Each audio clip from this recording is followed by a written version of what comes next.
Hello everyone, I welcome you all to this lesson. Today I am going to discuss on the topic A Face in the Dark, which is written by Ruskin Bond.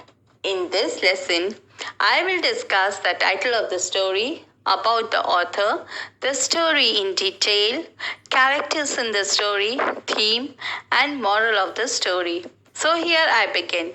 First of all, I will discuss the title of the story. The title of the story, A Face in the Dark, is suitable as it describes a strange experience of Mr. Oliver, the protagonist of the story. Oliver, on his way back at night, meets a boy in an isolated place sitting on a rock. A close look at the boy horrifies him as he has no face, no eyes, ears, nose, or mouth. As he runs horrified by the strange experience, he meets the watchman, who is also without a face. Thus, the boy and the watchman, who appeared to be having a face in the dark, did not have a face when seen in light.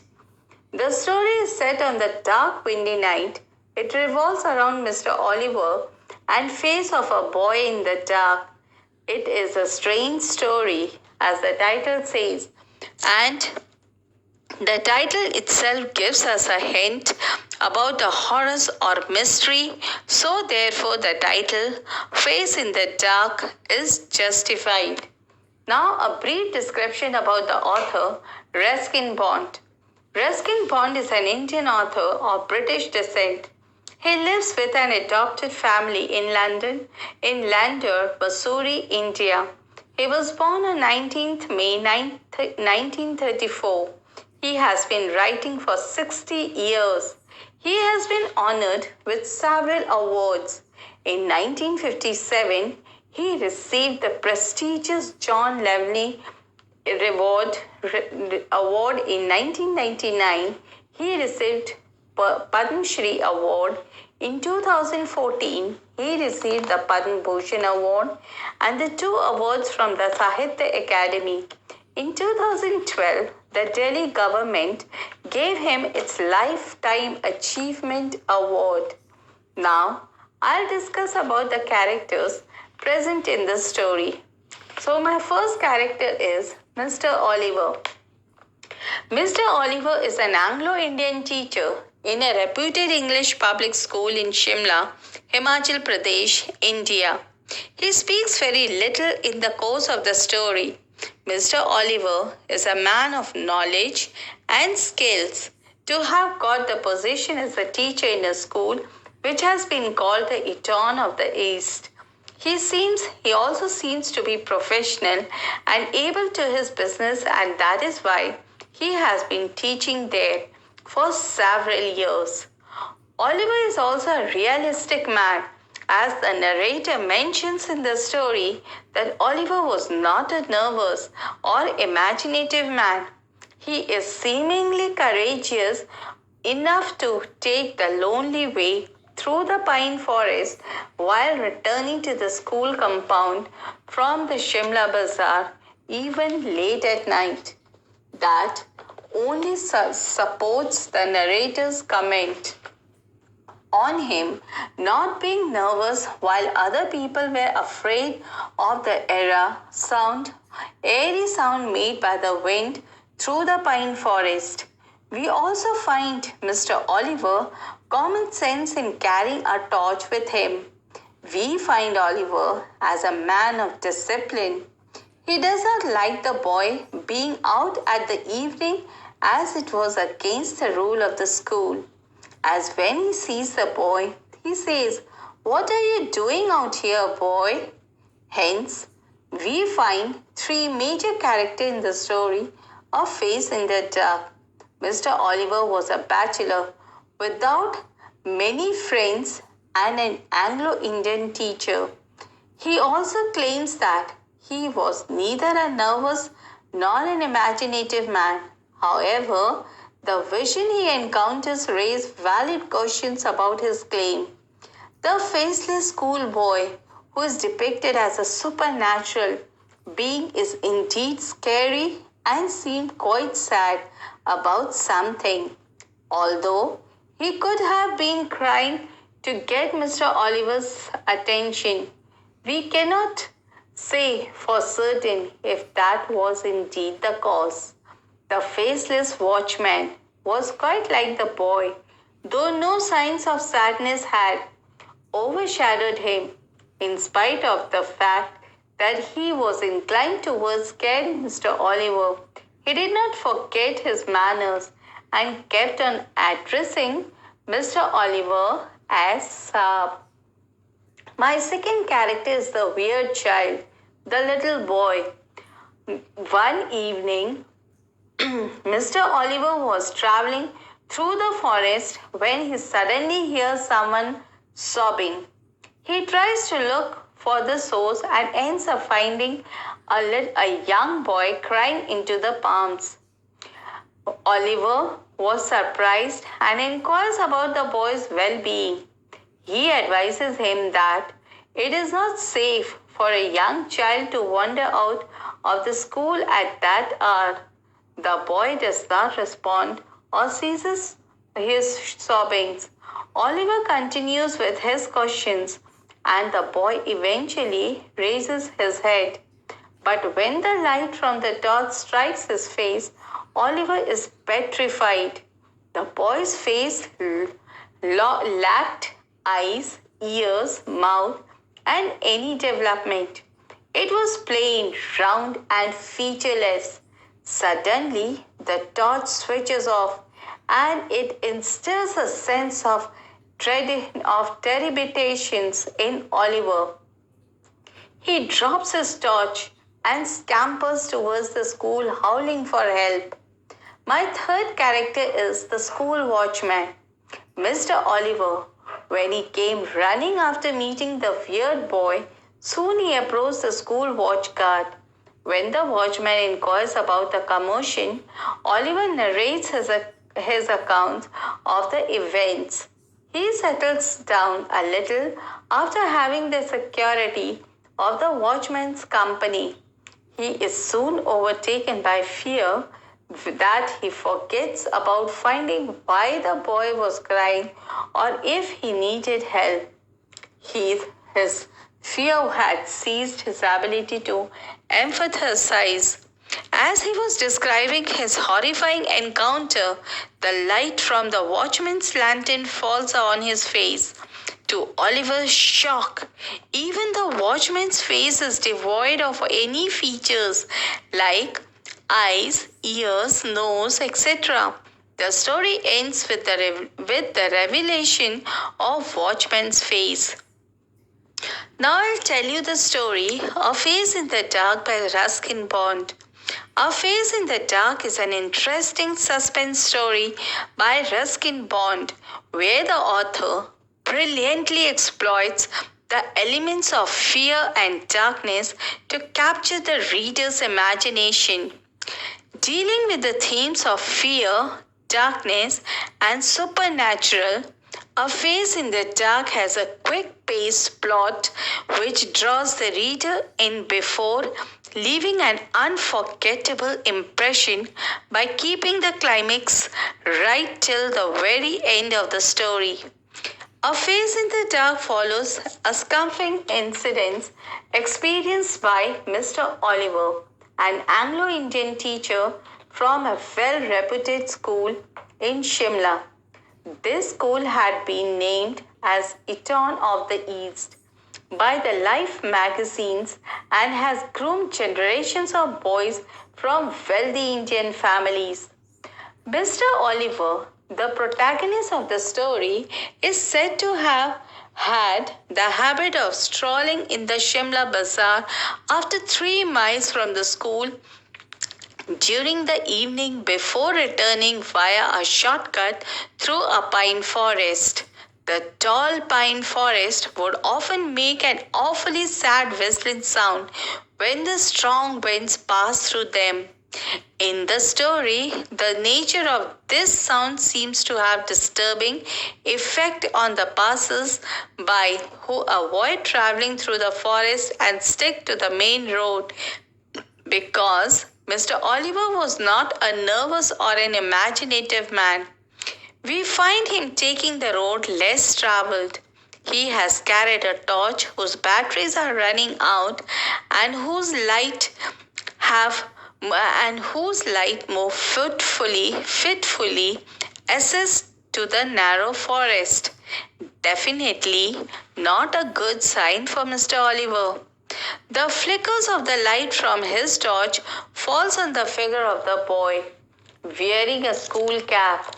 Initially, Mr. Oliver wants to identify the miscreant as the student forbidden from venturing out after the dark as per the school rules. However, he quickly realizes that something is not quite right in that case. In this case, the boy appeared to be crying. His head hung down and held his face in his hands, and his body shook violently. It was a strange, soundless weeping. Mr. Oliver felt distinctly uneasy. He then repeatedly asked the boy what the matter was, as his anger slowly gives way to concern. The boy refuses to respond even while his body continues to be racked with silent sobbings. Finally, when Mr. Oliver asks the boy to look up, the boy looks up, and what follows are the most powerful lines of the story. What he sees in a deeply disturbing sight. The light from Mr. Oliver's torch fell on the boy's face, if you could call it a face. It had no eyes, ears, nose, or mouth. It was just a round, smooth head with a school cap on top of it. Mr. Oliver gets the shock of his life. The torch falls from his hand and he runs blindly through the trees calling for help. Finally, he stumbles upon the watchman, who asks him what the matter is. He replies in a broken tone that he came across a boy without a face. No face, Sahab. No eyes, nose, mouth, nothing. Do you mean that it was like this, Sahab? The watchman says this as he lifts the lamp in his face. The watchman had no eyes, ears, no features at all, not even an eyebrow. At this moment, the wind blows out of the lamp. Thank God, you were not Mr. Oliver. The use of flickering torches in the dark forest and the damp of the watchman creates a great example for the use of the sharp contrast of light and darkness, which dramatically heightens the tension and increases the suspense. The climax of the story, placed right till the end, has the power to complete, arrest the reader's attention, and imprint an unforgettable image on his mind, on whose strength is derived, and not only through the element of horror, but also from its sheer strangeness. Now I'll tell you the theme of the story. A Face in the Dark is a horror story that deals with humanity, collective imagination, with the dark and the paranormal. The theme of the story is fear, perception, control, connections. The story ends with a sense of ambiguity, making the reader ponder over the question whether it were a ghost which Oliver encountered or whether it was a prank played by him by mischievous students. A story, A Face in the Dark, is widely popular tale and many people have read it and commented upon it. One thing that remains common in every critic's perception is the basic theme of the story, which connects the entire plot. The theme is said to be human instincts for love and companionship. In certain ways, the ghost of the boys reflect the primal character of the Oliver. It's like the little boy who is lost in the dark wood is the ghost of Mr. Oliver. Just like the little boy, all Oliver wants is wants to be consoled and treated with love while he cries for some shreds of familiarity on the inside. He too feels alienated and scared in this country, which is not his own. The faceless boy is a symbol of lost individuality, and it represents Oliver's inner conflict that he has lost his own individuality, living away from home for so long. It might also be important to remember that the story in its raw essence is supernatural in context, and themes of fears of dark and spooky appearances are appealing to the readers. The twist and at the end of the story is particularly chilling and can reduce the goosebumps to readers alone in the silence of the night. Now the moral of the story. The story reveals how human can get consumed by fear on encountering something different and unfamiliar. The point that the author is trying to arrive home is that people need to be more patient and understanding when dealing with people of diverse appearances, behaviors, and beliefs, etc. The story also highlights the problem of isolation and disconnected living that certain individuals face in the society. Eton College was a prestigious boarding school for boys aged 13 to 18 located in Berkshire, England, which was founded by King Henry VI in 1440. Several former British prime ministers have studied in this school. It is basically a school for wealthy families. In this story, the author has referred to the Eton of the East in Shimla, Himachal Pradesh, as it offers quality education for boys from wealthy families. As the school is located in India, which happens to be in the eastern part of the world, it is referred to as the East. The author has presented the story as a philosophical exposition of how often a person gets scared and is consumed by fear. Horrors and consumed by fear when he meets and encounters someone who is different and unfamiliar. The horrors of xenophobia, racism, etc. are examples of such fear manifesting itself in worst ways. Bonds wants people to develop a sense of passive and calm when dealing with people of diverse appearances, behavior, beliefs, etc. Such understanding will help us to look deeper into them and develop a mutual understanding. Only if we can allow room for understanding, he will discover that we are on the same deep inside at our core. The story also explains isolation, disconnected living in unhealthy when it comes to human beings and this society. So dear children, with these words I end my lesson. Hope you all have understood the lesson very well, and this lesson proves to be beneficial for you in your study. Thank you.